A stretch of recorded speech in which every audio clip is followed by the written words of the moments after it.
Seconds to go. Start.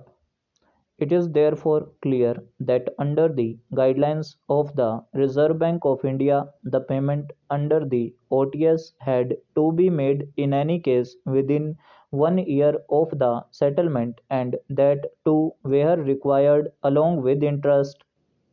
We may also record that under the letter of the bank dated 22/8/2006, it was properly communicated that the money in its entirety under the OTS has to be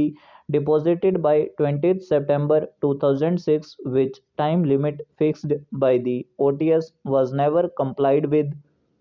The OTS between the bank and the petitioner would be binding only if the terms and conditions as agreed upon with open eyes between the parties were complied with. It was therefore mandatory for the borrower guarantor to deposit the entire money in terms of the OTS by 20th September 2006. Once this condition is breached by the borrower himself, the entire OTS would fall automatically, and there is no need of any fresh order being passed by the bank in that regard. In our opinion, the learned single judge has failed to appreciate the purpose of the OTS scheme in terms of the guidelines of the RBI and the effect of the non-compliance of the terms and conditions of the OTS as agreed upon between the parties within the stipulated period. We have no hesitation that once the borrower fails falls to comply with the conditions of the OTS within the time specified, and there being no order of the bank to extend the time for deposit, the OTS would fall automatically, and it will not be open to the borrower to insist upon the enforcement of such an OTS. We are also of the opinion that no separate orders are required to be passed in the matter of the OTS having become defunct for non-compliance of its